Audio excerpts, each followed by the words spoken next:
सीते राम कथा हृदयम। नमो नमः। हे देवताओं, हमारे यज्ञ से संतुष्ट होकर आपने इस शिव धनुष को हमें आशीर्वाद के रूप में दिया। इस शिव धनुष को उठाने वाले वीर को सीता के साथ विवाह कराने का हमारा उद्देश्य के विरुद्ध, जो इस शिव धनुष को उठाने में असमर्थ थे, अनेक राजाओं ने क्रोधित होकर एकजुट होकर हम पर आक्रमण करने की चेष्टा कर रहे हैं। उनका सामना करने के लिए हमारी सहायता कीजिए, हमें शक्ति दीजिए, अनुग्रह कीजिए। ओम मृत्युंजयाय रुद्राय नीलकंठाय शंभुवे अमृतेशाय सर्वाय महादेवाय ते नमः। ओम त्र्यंबकं यजामहे सुगंधिं पुष्टिवर्धनम् उर्वारुकमिव बंधनान् मृत्योर्मुक्ष्यमामृतात्। ब्रह्म मुरारिसुराचितलिंगं निर्मलभासितशोभितलिंगं जन्मज दुःख विनाशकलिंगं तत्प्रणमामि सदा शिवलिंगम्।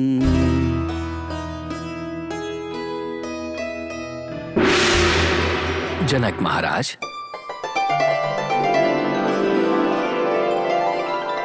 इंद्रदेव, नमो नमः। आपकी प्रार्थना से मैं संतुष्ट हो गया हूँ। जो दुर्बल राजकुमार शिवधनुष को उठा नहीं पा रहे हैं, दुष्टों की प्रेरणा से एक साथ होकर आपके विरुद्ध युद्ध करने के लिए आ रहे हैं, उनके इस दुष्ट कृत्य का उचित उत्तर देना अति आवश्यक हो चुका है, जिस कारण इस प्रकार का दुस्साहस करने की चेष्टा वो कभी ना कर पाए। युद्ध के लिए मैं आपको शक्तियां प्रदान कर रहा हूं। जाइए, जाकर उनसे युद्ध कीजिए। निसंदेह आपका कल्याण होगा। धन्योस्मि इंद्रदेव, धन्योस्मि।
देवी, जब हम युद्ध के लिए जा रहे थे, तब तुमने अपने आप को पूजा प्रार्थना में पूरी तरह से व्यस्त कर लिया। सही कहा ना? सीता, उर्मिला, तुम दोनों भी अपने सारे कार्य को त्याग कर युद्ध के बारे में ही ज्यादा चिंतित हो, ये हम देख रहे हैं, है ना? स्वामी, आपकी सुरक्षा के अलावा और सौभाग्य हमारे पास क्या है? आपकी विजय से बढ़कर खुशी और क्या हो सकती है? यही हमारी अपेक्षा है। उत्तम, उत्तम। मेरे इस युद्ध के लक्ष्य में आप सभी ने मेरा बहुत सहयोग किया और आप सबको मेरे यश के बारे में जिस प्रकार की भी चिंता थी, ये सब देखकर मैं बहुत प्रसन्नित हूँ। नारायण नारायण। महर्षि नारद को मेरा नमन है। सभी का मंगल हो, कल्याण हो। महात्मा, बस अभी अभी युद्ध में यश पाकर आनंदित होकर उत्सव मना रहा था और आपके आगमन से ये उत्सव बढ़ गया। महाराज, जो आपकी खुशी दुगनी है तो मेरी बातें सुनने के पश्चात वो तिगुनी हो जाएगी। मुनींद्र, पिछले कुछ दिनों से भय और आतंक बस यही हमारे मन में है। आज अगर आप आनंद के बारे में कहने आए हैं तो उससे बड़ा सौभाग्य और क्या होगा? महारानी, सीता के स्वरूप में संसार का सारा सौभाग्य आप ही के घर में है, तो आपके सौभाग्य में क्या कमी है? सीता, उर्मिला, उस दिन जब मैं तुम्हें मोतियों का हार देकर गया था, उस उम्र में जो एकता और प्रेम और सहयोग करने का जो गुण दिखाया था, अभी बड़े होने के पश्चात भी उस गुण को आगे बढ़ाना चाहिए ना? मुनींद्र, आप देखिए, इन बहनों का आपस का जो प्यार है वो इतना बढ़ गया है कि विवाह के पश्चात इन सबको अलग होना होगा, इस बात को ध्यान में ही नहीं रख रही हैं। कहती हैं हम साथ में रहने वाली हैं। ऐसा क्यों नहीं होगा महारानी? अच्छी भावनाओं के लिए भगवान भी साथ देता है। जब इन बहनों की आपस की एकता देखता हूँ, इनका आपस का प्रेम देखता हूँ, तो लगता है ये सब एक ही कुल के, एक ही घर के दिए को प्रज्वलित करेंगे। ऐसा ही एक महान कार्य, मंगल कार्य बहुत जल्द होने वाला है।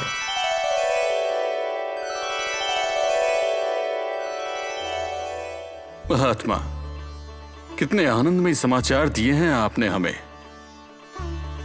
आपके आशीर्वाद से यदि ये सब संभव हो गया तो हम सबसे सौभाग्यशाली रहेंगे।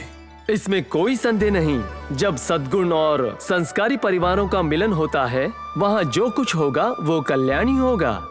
अब मुझे आज्ञा दीजिए। नारायण नारायण।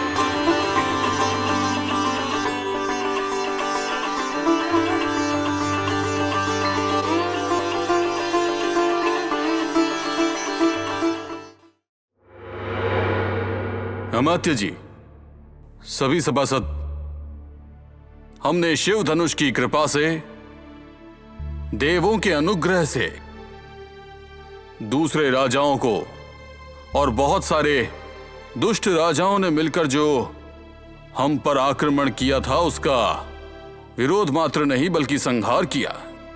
अब तक इन सारे विपदाओं का समाधान करने के और आगे मंगल कार्य करने हेतु एक यज्ञ का उद्देश्य किया है। इस संदर्भ में हमने एक धनुर्उत्सव का भी नगर में आयोजन किया है और साथ ही भविष्य में जितने भी प्रकार के मंगल कार्य होंगे उनके लिए हम यज्ञ का प्रयोजन भी रखेंगे। और सिर्फ यज्ञ मात्र ही नहीं, अपितु हमारे धनुर्उत्सव के विषय में भी हमारे गुरुवर परम शतानंद जी पूरी सभा को पूर्ण विवरण देंगे। सभासदों, जैसा महाराज ने बताया, इस यज्ञ कार्य को अच्छी तरह से करने के लिए महान व्यक्तियों को, मंत्रवेद जानने वाले महान तपस्वियों को हमने यहां पर आमंत्रित किया है। महान महिमा के पद स्पर्श से मिथिला का मंगलमय हो जाएगा। प्रजाओं को भी विशेष अनुग्रह के साथ इस लोक का कल्याण भी होगा। इसीलिए आप सब इस कार्य को भक्ति और श्रद्धा के साथ करने में सहयोग दीजिए। अवश्य अवश्य हम आपका साथ देंगे। सीते राम कथा हृदयं